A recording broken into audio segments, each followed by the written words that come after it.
Ano nga ba ang sakit na naramdaman ng isang Dan nung siya ay pumalaot na sa mundo ng showbiz? Marami po ba kayong pinagdaanan? Sumababa ang loob ninyo? Maliit ba ang tingin sa inyo ng ilang mga artista? Nako, alam mo naman sa pelikula eh. Kailangan may mga talagang kaibigan ka, may mga connection ka rin. Minsan, sasama ka sa pelikula, nakalista ka na, dadaon ka pa eh. Hindi ka sasali. Kaya siyempre nakakasama rin ang loob. Palakasan din ang nangyayari dito sa pelikula natin. Kung hindi ka wala kang kakilala, hindi ka nalang kukunin. Dan, prangkahan, daritsahan. Sana po ay huwag kayo magagalit sa itatanong ko. Naghihirap po ba kayo? Siyempre, alam mo naman, abang nabubuhay ka eh. Kahit ngayong mayayaman dyan, kung sabihin hindi maghihirap yan. Hindi wala nakikita yung problema nila, di ba? Patagal na nawala si Dan Alvaro. Pero may bagong pag-ibig siya na hindi alam ng mga tao. Ano nararamdaman mo na may asawa ka na, may lolo ka na, may kapatid pa? Pag sinasabing lolo mo na ang asawa mo. Hi, Daddy!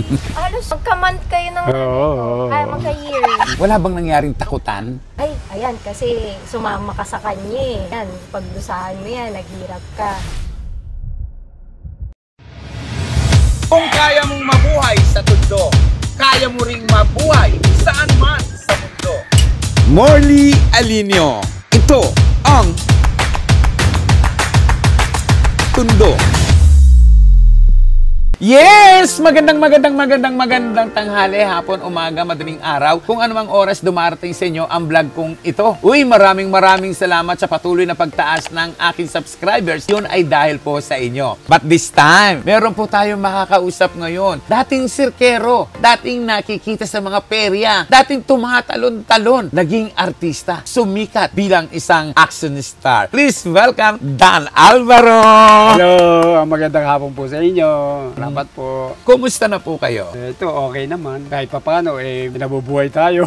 Mga kachika, nandito kami ngayon sa likod bahay nila na talagang napakaganda rin ang kanilang kapaligiran. Ang daming puno at napakalamig po ng klima rito sa likuran ng bahay nila. Kumusta na po kayo dito sa bahay ninyo? Kailangan naman kami dito. Siyempre, dito pagka may mga gusto kong magkape-kape, nandito lang ako sa likod. Ang ganda po ng place po ninyo. Sabi nga nila, pero bumaba na rin yung bahay ko eh. Babalikan natin ang mga kwento ng mga panahong nagsisimula pa lang si Dan Alvaro bilang isang action star. Pero bago siya naging isang action star, ano nga ba ang pinagdaanan niya? Marami tayong pinagdaanan. Katulad nung nag-start ako, nagsimula ako. Alam mo naman, kung nung bata pa ako, talagang hirap din. Galing naman ako sa hirap. Kaya ako, naranasan ko rin talaga yung sobra hirap bago ko marating yung gusto kong marating. Nung araw, talagang pambao ko sa school. Ang ginagawa ko, pupunta muna ako, maglalakad sa kabinida. Naghahanap ako ng kalakal, tanso. Okay, isang gawaan ng motor shop doon. Nagwawalis-walis ako, binibigyan-bigyan ako ng boss ko. Kaya pag uwi ko, tuwan-tuwa na ako, meron na akong pambawang sa school. Pati mga damit, ako na rin bumibili kasi nagkahiwalay yung mother ko. Siyempre, ako naman, napunta ako sa mother ko. Unang nasa father ako. Nung lumaon, nakita siguro ng nanay ko na naawa sa akin. Kinuha ko, dinala ako sa Tondo. Saan sa Tondo? Yun, sa Bangbang, sa Santos. Yun. Kaya nag-asawa rin yung nanay ko ron. Kaya nasisikap ako sa sarili ko. Kaya maga pa lang talagang naglalakad ako. Lipot ko yung abinida sa Baklaran eh. Bakit saan po ba kayo nag-aral? Tabi lang ng school yung bahay namin eh. Anong school kaya to? ako, Emison. Emison. Elementary school. Kaya ako, pagka papasok, hindi na ako namamasahe. Tatalon lang ako sa pader. Pero bago ka naging isang artista, ay ikaw muna ay isang sirkero? Oo. Ano nga ba yung sirkero? Yung mga barkado ko sa Luneta, tuwing Sunday, nagpa-practice kami ron. Yung circo, kaya naisipan namin, pagka piyesta, nagpapalabas kami. Inahagisan kami ng pera doon habang nagpapalabas kami. So, pinagkakitaan mo? Oo, pinagkakitaan namin yan. Gaano kahirap ang pinagdaanan nyo bilang sirkero? Hirap din eh, kasi pagka wala na mga piyesta, ang ginagawa namin, pa-practice kami para masanay kami na masanay. Mas marami pa kami matutunan. Hindi ka ba nababalian ng buto? Okay lang naman kasi sanay na kami. Hanggang ilang taon kayo nagtrabaho ng ganito? Ilang taon kayo na magsimula at ilang taon nyo nung iwanan nyo ito? Siguro 12 anyos pa lang ako niyan eh. Hanggang naging 14, 15, naisipan ko kasi na pumasok ako ng stuntman. Marami ako nakapanood ng mga pelikula. Noong araw, si Kila Fernando po yun, si Slapid Senior, mga ganyan eh. Yan, basta lahat ng mga pelikulang action, pinapanood ko yan eh. Kaya naisipan kong magagamit ko itong kasi si Dante Barona, di ba? Maganda na yan. Sirkero din yan eh. Galing yan eh. Sa Boys Town eh. Parang mga idol. Ako, naisip ako,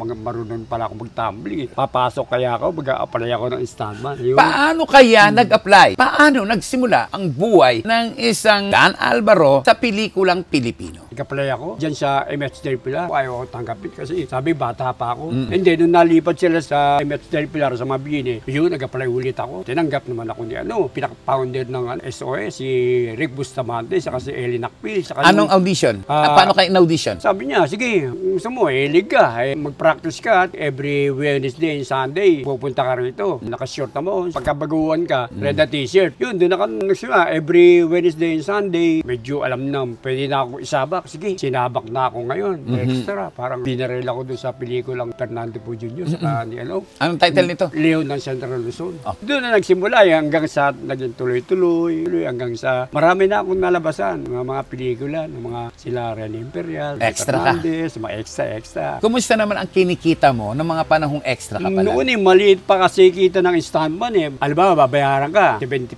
pesos lang yata yun Yung kumikita, siguro napupunta sa akin, mga 45 pesos na lang, mga ganun. Pero okay naman kasi, nung araw kasi, pera nung malaki pa yun. Mula sa pagiging serkero, patungo sa pagiging stuntman, patungo sa pagiging extra, paano naman nagsimula ang kanyang pagiging bida? Nakita nila, pwede kang double kay Christopher, dumublo ako kay Christopher De Leon Oo, dito. kay Juna Restorenas, yung international movie na si Franco Nero, hanggang sa may nakadiscover sa akin, sa producer, si Bebe Pascual, kinuha nila ako. Dan, sige, acto, magaling to si Dan. Maraming nagre-recommenda. Hindi, nakilala ko nga rin si Dennis Adobas, para i-share yung tumutulong sa akin. Sige, yung pinasok ako kay Bebe Pascual, introducing ako doon sa pelikula nila Dante Barone, saka ni Jess Lapid, yung Commandos. Nag-stand pa nga ako, tumalon ako sa waterfalls doon sa Tanay. Galing si Dan Alvaro, okay ito Hanggang sa na-discover ako, nga nakita ko ni Direk Mario Ara, ginawa pa namin yun. Sikas, kami nila PG Abiliana. Marami na akong ginanap pati yung kay Edgar Mandy, Tessa, hanggang sa, yun nga, nakita ko sa magazine, si Direk Mario Ara, kasi lukuyang naghahanap naman ng partner si Nora Honor doon sa Condem. Nakita ko na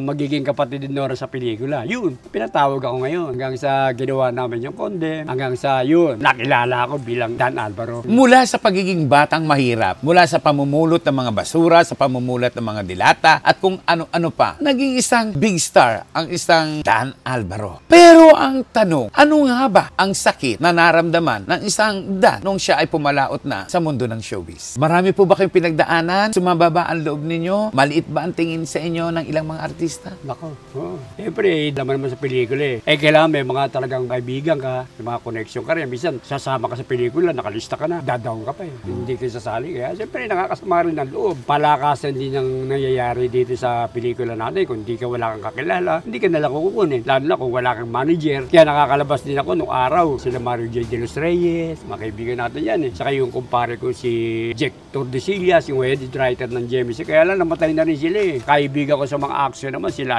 William Mayo, sila Jet Espiro, wala na rin Mina na rin yung pelikula. Kaya, siyempre sa ganito, nakaranas ka, lalo-lalo na, umina na ang pelikula. Diba? Para bang nalungkot ka na, kaya gusto mong tumaas. Ngayon, bihira na lang kasi sa laki ba ng pagpuproduce, hindi na kaya na. Maraming pinagdaanan, maraming sinubukan. Dumating pa sa punto ng buhay ni Dan na siya ay kailangang mamili. Kailangan niya pa bang ituloy ang kanyang pagiging artista? Gayong unti-unti na rin siyang hinuhubaran. Ano po yung kwento ng mga panahon na iyon na pinagsisexy ka na rin? Parang umina na yung action Biglang sumikat yung mga sexy. Tumatanggap din naman ako nun basta action sexy. Diba? Basta mayroong action. Huwag lang yung mga tukso, masarap. Pero pa nga yung pelikulang kay Tyrone May parang macho dancer kinukuha nila ako doon. Kami dalawa ni Tyrone. Mayroon pang mga love scene yun. Pareha ko yung lalaki. Parang Nagawa mo yun? Nagkaroon ka ng BL? Nagkaroon ako doon sa TV. Pero nagginampan ako medyo bakla pero hindi halatang. Oo, Nagawa ninyo makipag-kissing sa kapwa lalaki? Hindi. Tumanggap ako ng role pero walang kissing scene. Walang kissing Oo, scene. parang kanyari lang. Parang daya-daya lang ba? Yung sa mga sexy movies na ginawa mo, ano-ano ang mga title nito at sino-sino mo nakasama mo? Yung sa Condem. Condem kay Nora Honorano po. Oo, Nora, saka yung Honorano bagong po. hari. Pero yung mga totally talagang mga bold talaga wala. Wala, pa-sexy Wala, lang. oo. Sa Diba? mga baguhan, sa mga nanonood nito, nagtatanong, sino nga ba si Dan Alvaro? Ano nga ba ang mga pelikulang pinagbidahan nito? Eto, makinig tayo. Ano po yung mga pelikulang nagawa Marami akong ninyo? ginawang ako bida. Una-una yung ginawa ko yung Ex-Rebel, Susuko Ba Ko Inay, Condem, Bagong Hari, Alamid, yung Ako Lalagot ng Hininga Mo, Matasayab na Pangil sa Gubat. Yung last kong ginawa yung Alamid na ako yung bida, ako yung director doon. Sino na yung mga artistang babaeng naging leading-lady nyo? Sila Carmen Martin, sila Marites Samson, sila Sadora, sila Dang Cecilio, JJ De La Riva, si Rupa May Quintos, Desi Reyes, marami. Siyempre si Nora Honor. Nora Honor, siyempre. Pero na-chismis kay ni Nora Honor noon. Nagkaroon ba talaga ng katotohanan? Hindi totoo. Si Ate Gay kasi parang ano lang niya, parang kapatid ko talaga yan. Hindi totoo nagkaroon kayo ng relasyon? Wala kaming nagkaroon ni Ate Bakit Gay. di nyo sinagot yung mga issue noon na... Siyempre, parang suspension, di ba? Parang papaano yung tao, di ba? Bahala kayo, ano ba sa tingin nyo? So, ang katotohanan noon ay wala pala kayong relasyon. Parang magkapatid lang talaga kami. Sinakyan nyo lang yung promo ng pelikula? Oo, sinakyan lang namin yun. Hindi ka ba na-inlove sa kanya talaga? Hindi naman. Siyempre, parang itinuring kong ato talaga si Ate Gay dun. Pag sinabing Dan Alvaro, sumikat na action star, kasabayan, kalaban, kaagaw sa popularidad, si Lito Lapid, Jess Lapid, at marami pang action star in showbiz. Sino po yung naituturing na pinakamatinding kalaban ninyo sa larangan ng popularidad ng mga panahon ng kasagsagan ng inyong kasikatan? Kalabang ko nun, sila Robin Padilla, Cesar Montano, marami. Lito Lapid, Del Rosario, Ron Enriquez, di ba sila Sorry, nag-action, sila Ian Binarisio, sila Jess Lapid Jr., marami. Siyempre, pero may ginawa kami ni Robin, yung Love Kita, Believe Ka Ba? Kami yung kontrabida ron. Kay Cesar Montano, yung Pusakal. Pati yung kay Jerry Crabal, yung Bunso. Ang dami niyong palang nagawang pelikula. Sa dami ng pelikulang nagawa ninyo, may itatanong lang po ako, nakaipon po ba kayo? Nakakaipon naman ako. Kaya alam, isa pagka wala kang pelikula, isang taon eh. Buti na lang may naiipon ka, meron kang nahuhugot. Ganun lang ang nangyayari sa amin. Karoon ka ulit, ipon ka ulit. Sa kinita po ninyo, ano-ano po ang naipundar ninyo? Kotse, kayong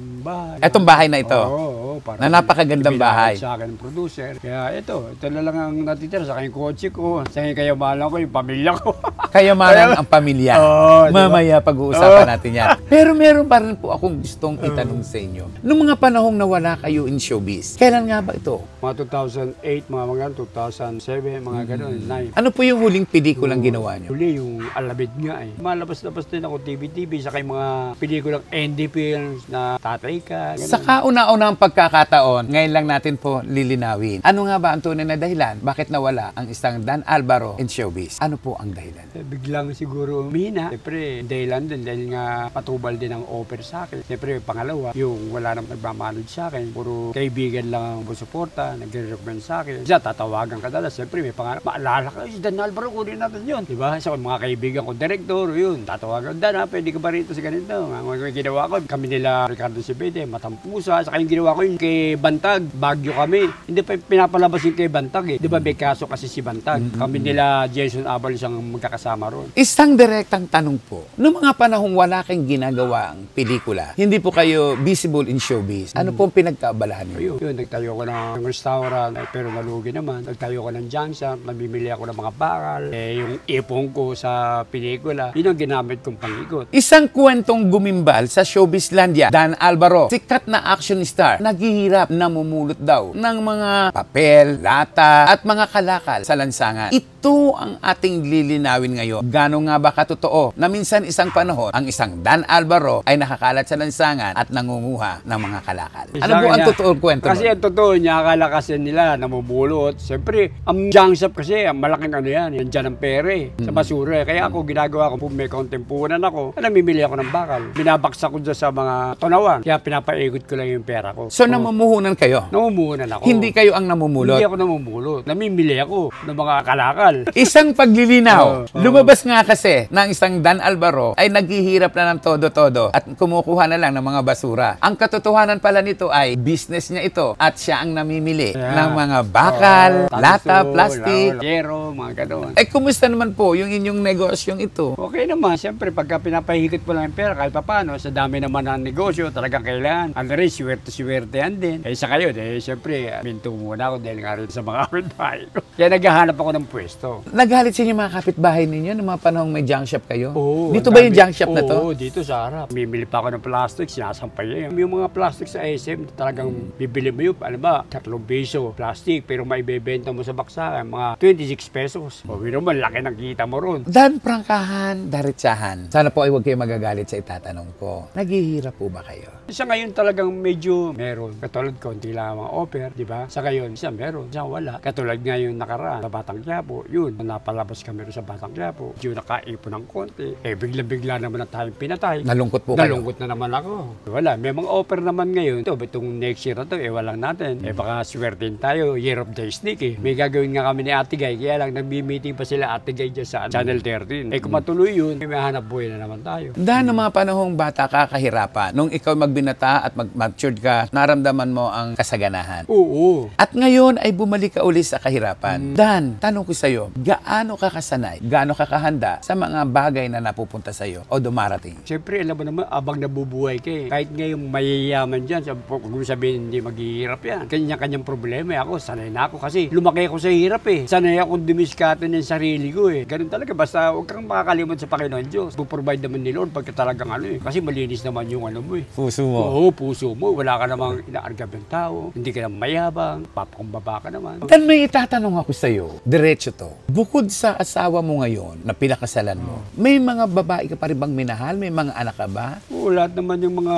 nakasama ko doon, minahal ko naman yan. Kaya lang, talagang nagkakataon na hindi kayo para sa isa't isa. Ilan anak mo sa first wife mo? Bali, 4 yun eh. Namatay yung isa eh. 3 na lang sila. Doon sa pangalawa? Sa pangalawa. Pangatlo yun, kaya lang namatay di isa. Inborn yung anak ko doon eh. Kaya 2 na lang sila, parehong babae. Anong Asawa inborn? niya. Pinanganak na, meron siyang sakit. Yung pangatlo po? Yung 2 na anak ko doon, parehong babae. At yung pang-apat pag-uusapan natin mamaya. Oo. Gano'n na ba kalalaki ang mga anak mo? Malalaki na eh. Kasi bata pa ako nung nag-asawa ko noon eh. Kumusta na po sila? May mga hanap buhay po ba sila? Lahat sila may mga hanap buhay eh. May mga hanap buhay sila. May matatag ding trabaho. Oo. Ang pagtulong po ba na ibibigay sa inyo? Wala, hindi naman ako kasi humingi ng tulong eh. Kailangan po bang Oo. manghingi ng tulong Oo, bago? Hindi, ewan ko. Sabi ko nga sa isipin, nasa inyo. Kung gusto niyo akong tulungan, o hindi, di ba? Eh ako naman, basta hanggang kaya ko pa. Hindi ako hihingi ng Alam mo tulong. ba ng mga anak mo yung pinagdadaanan mo Oo, kahirapan? nakikita mo siya. Nakikita nga nila ko sa Facebook eh. Hindi ka ba Nakikita nila. nagtatampo dahil wala man lamang Hindi tulong? naman. Hindi ko idana kasi iniisip ko may mga pamilya rin sila, di ba? Basta ako hanggang kaya ko, kakayanin ko. Okay lang po ulihin sagutin to, okay lang Oo. pong hindi. Kasi karamihan po ng mga anak, madalas nakakalimutan nila ang pagtulong sa magulang. Siyempre, paano minsan, nabe-brainwash na magulang. Malay mo, hindi natin alam, may sama ng loob sa akin. Yung mga nanay, sabihin ng nanay, ako lang ang bubuhay sa inyo. Sa akin nyo, wala. Hindi, siyempre, dapat yun, naunawaan din nila yun, di ba? Naging mabuting tatay po ba Oo kayo? naman, ako lahat nagbigay ng pangalan nila eh. Ako lahat nagpabinyag sa kanila. Minsan, ako pa nagpapa nag-aabot. May pera, binibigyan ko sila. So hindi kayo nagkulang sa Hindi kanila? ako nagkulang, binigyan ko pa nga sila ng negosyo eh. Nagdadamdam ka ba? Hindi naman, wala sa akin yan. Yun. Basta, importante lang sa akin, okay kayo, hindi kayo problema. Pagkabata pa talaga, obligasyon ng magulang, ang palaki niyo anak. At pag malaki na ang Pag anak, malaki na, bahala na kayo, marunong kayo, basta kayo, sinuruan namin, mag-aral kayo mabuti, para magkaroon kayo ng hanap buhay, hindi para sa sarili namin, kundi para sa sarili nyo. hindi kayo umaasa na tutulungan? Hindi ako maasa. Sa kabila ng kahirapan, masaya ka? Okay naman, siyempre minsan, hindi naman may iwasan pagka talaga wala kang pera, di ba? Siya sabi nila, kahit wala kang pera, basta maligayang pamilya, okay lang. Kailangan kompleto rin. Kailangan may pera ka rin para mo papakain yung mga pamilya mo kung wala kang pera, di ba? Pero kumpleto ang pag-ibig at pagmamahal mo Oo sa isang naman. babaeng kasama mo. Oo, okay naman. Hindi natin masasabi kasi bata pa yan. At dahil na pag-usapan namin ang love life, sa kauna-unahang pagkakataon, iuupo na po natin ang babaeng nagpatino, nagbigay ng malaking puwang sa puso ng isang Dan Alvaro. This is it! First time, matagal na nawala si Dan Alvaro. Pero may bagong pag-ibig siya na hindi alam ng mga tao. Edad ng bata, batang-bata. Anak na lang niya ba ito, Apo? Eto, saglit lang. Pag-usapan naman natin. Ito yung kauna-unahang pagkakataon na humarap sa camera ang asawa, ang babaeng pinakasalan ni Dan Alvaro. Dan, introduce mo nga sa mga viewers natin. Ito, pinakikilala ko nga pala sa inyo, aking wife, si Aileen. Bata-bata pa, marami kasi kami. Ano yan, Dan? Lolo kaya. Sabi ko nga sa kanya, ayun yun nun, may lolo na, may boyfriend na, may kaibigan pa, may asawa pa. Aileen, ilang taong ka na? 25. 25 at ikaw, Dan? 64. Ang layo, ha? Eh bakit naman si Vic Soto, si Pauline, Oo. saka si Freddy Aguilar? So, sila pala ginawa mong idolo? Oh, hindi. Nagkataon lang ako. Wala talaga akong ilig sa bata talaga. Hindi, totoo lang. Paano Kaya nagsimula? nagkataon lang talaga. Paano nagsimula ang inyong relasyon? SK po ako sa aming barangay. Siya naman ay na kay Gov Daniel. Nagkita po kami sa isang event po sa school na malapit sa amin. Tapos po, Inaano namin siya na parang artista to. Inaano na nila sa amin nung mga kagawad na kasamahan ko po na pa-picture tayo. Ako yung first na pina-approach nila para magpa-picture. Then after po nun, nakita ko siya sa Facebook. Tinag ko yung picture para lahat po nung makita din kay Gob Daniel na pinost po namin yung event. Doon po nag-start na siya ang nag-chat. After ko po siya itag sa Facebook. Paano kanya niligawan? Wala, parang ano lang, invite lang, tapos kain-kain sa labas, parang gano'n lang. Nasa simbahan siya, ini-invite niya ako doon, mga gano'n ba? Eileen, nung malaman mong artista siya, ano reaction mo? Wala lang po. Minahal mo siya? Minahal ko po siya kung sino siya, hindi yung sa artista siya. Kahit sino pong makahalubilo o makausap nito, first impression sa kanya, napakabait na. Eileen, tanong ko ito sa'yo. Ano nararamdaman mo? Tulad nga ng sinabi ni Dan na may asawa ka na, may lolo ka na, may kapatid pa. Pag sinasabing lolo mo na ang asawa mo. Ano lang po, hindi ko po ganong pinagpapapansin kasi so what? Kasi yung ganun po yun naisip ko na lolo ko man siya, mukhang tatay ko man. Inaano ko na lang siya na, hi daddy! Lalo ko biruan na namin. Dan, tanong ko sa'yo. Doon sa mga tuksuhan na apo mo na lang ang asawa mo, ano reaction mo at anong sinasabi mo? Wala naman, biyam sila, gano'n. Basta importante ka ako, nagmamahalan kayo. Pero sa dinami-dami ng babaeng minahal mo, naging bahagi ng buhay mo, bakit si Eileen ang pinakasalan mo? Ayun nga, doon lang nga ako nagtataka, bakit biglang dumating sa buhay ko. Hindi ko alam kasi nung panahon na talagang, meron akong girlfriend. O girlfriend sa Japan. Sana nga, baka sa Japan nakapumunta eh. Kaso talagang dumating sa buhay ko, hindi ko rin alam na kami pala ang kakatuluyan. Eileen, nung panahon na nililigawan ka niya, magkaligawan nga ba? Oo, pinakilala pa nga niya ako sa kanya eh. Sa stepmother niya eh. Anong sabi ng parents mo? Dahil yung agwat po ng edad, halos magka-month kayo ng magka-year. Sinisira sila na nanay mo? Oo, sinisiraan pa nga sa akin ito ng nanay niya. Ngayon, tamad dyan. Kaya edad ng nanay mo si Dan. Tapos? Tapos po, yung father ko po kasi wala na. So yung mga tita-tita ko na lang po, yun din sabi nila, artista yan na. Yung panahon niya, napakababaero yan. Tapos kasama pa yan, ganun din. Ade, nung kalawin na naman po, wala rin namang nagawa dahil syempre, sabi ko, ito yung kaligayahan ko, kahit ito lang. Bonus nyo na. Paano mo ipinaglaban si Dan sa mga parents mo? Siyempre, pinaglaban mo eh. Siyempre, sumama ka sa akin kahit ayaw ng magulang mo. Baka kasi ayaw nga sa akin ng magulang dahil tanda na yan, baka makamatay. Wala, hindi niya sinunod. Sinunod na yung kanyang nararamdaman. At dalawa na ang inyong anak. Oo. Ilang taon yung panganay? 2 years old. Yung naglalagay ng buhangis mo.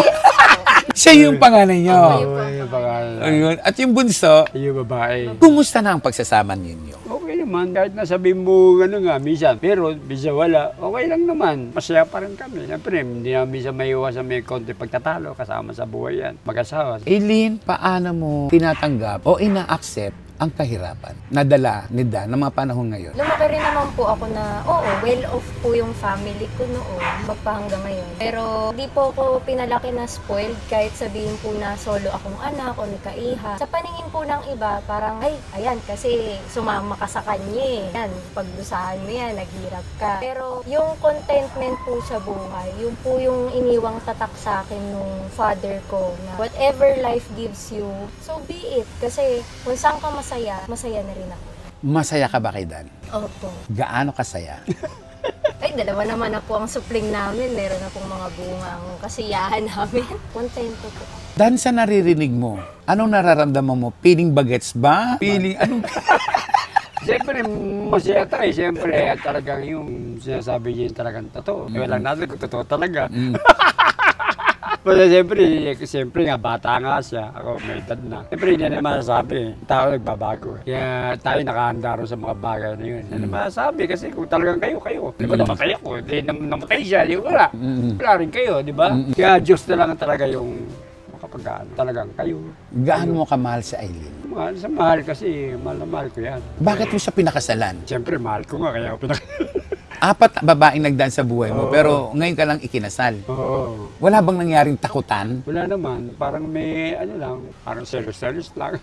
Parang gano'n. Pero wala naman. Eileen, kung meron kang isang kahilingan para kay Dan sa inyong relationship, anong gusto mong sabihin sa kanya? Ang pinaka-ano po sa kanya is good health. Yung talaga, dinadasal ko na wala naman siyang sakit. Pero kumbaga, mas bigyan pa siya ng long life ni Lord na maabutan yung mga anak pa niya na liliit, na silaki. Siyempre, yung ibang anak po kasi niya, ano na rin may kanya-kanyang pamilya. Stable na yun. Ayun, stable na. Kumbaga, naranasan ko po kasi mawalan din ng tatay ng maaga. So parang, yun po yung ayokong maranasan din ng mga anak ko. Hindi kaya maaga ka nawalan ng tatay at hinanap mo ang isang tatay sa katangian ni... Ako, inanap po para magkaroon ka ng Dan? tatay.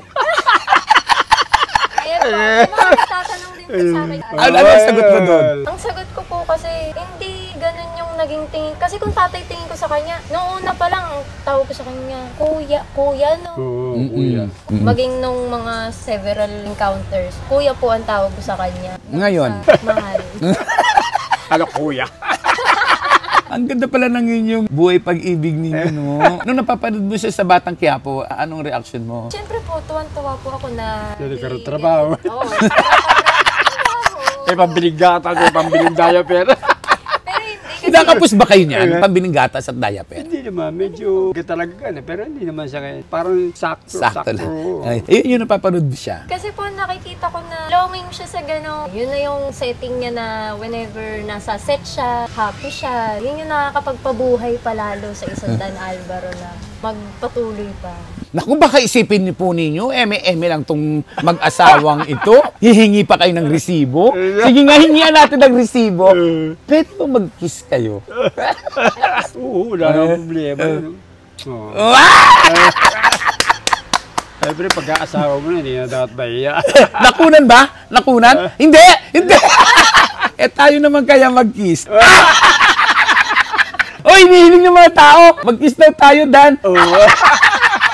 Hindi, sa kabuuan, Dan. Paano nyo nami-maintain? Paano nyo pinangangalagaan ang inyong buhay mag-asawa? Ilord lang talagang pagkaano eh. Di may iwasan na, siyempre mag-aaway kayo. Pero mamayang konti, bati na kami. Pero bang ganun lang talaga eh. Ganun talaga buhay ng mag-asawa eh. Pero mini-maintain namin na masaya kami dahil nga yung dalawang anak namin. Siyempre, pray din kami para magpabayaan anak-alala sa dalawang bata. Saksi ang lugar na ito. May gusto po akong hilingin. No, ang gusto mong sabihin, Aileen, kay Dan.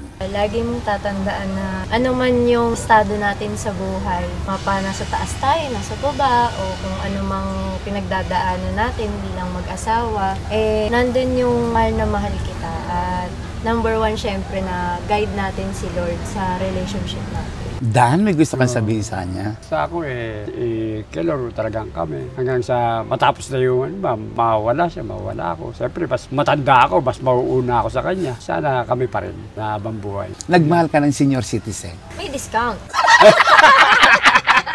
Siyempre, may discount yun. Masarap ba magmahal ng senior citizen? 20%. May gusto ka bang o mensahe ka ba sa nanay mo? Madami po.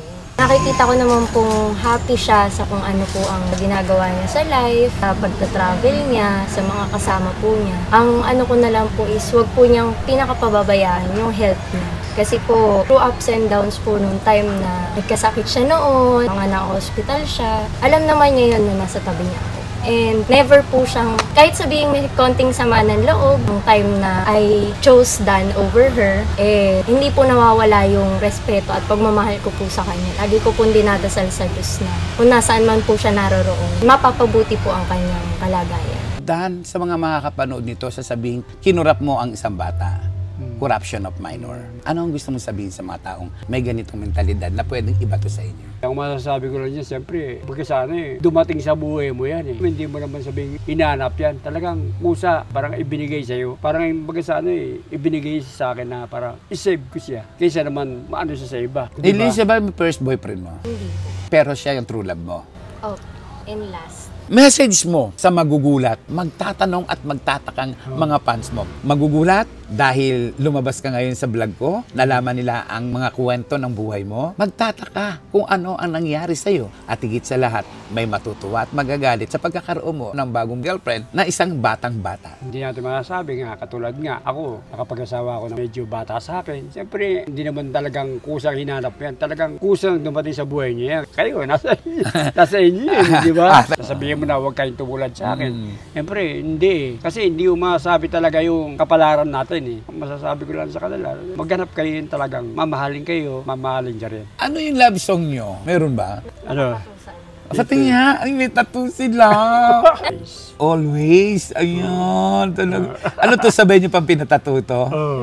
Talaga. Paano yun? I will love you always. Ayun. Bakit yun always ang naging ano niya? Always ka magmahal, parang hindi magbabago, parang always kita mahal, always kita mamahalin. Kasi hindi po ako ma-I love you na person. Maingat ka lagi. Yung may always po sa mga messages, gano'n. I love you always. Alam mo, Ganun Isang makatotohanan, isang tapat na kwentuhan. Ang muli ninyong narinig dito sa aming vlog. Maraming salamat po sa pagbibigay po ninyo sa amin ng daan para maihatid namin sa inyo ang mga kwentong muling binubuksan ang nakaraan. Ako po si Morley Alinio na nagsasabing kapag nabuhay ka sa Tondo, mabubuhay ka sa anumang panig ng mundo. yun na!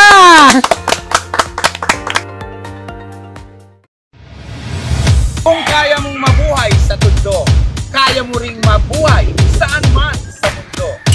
Morley Alinio. Ito ang Tondo.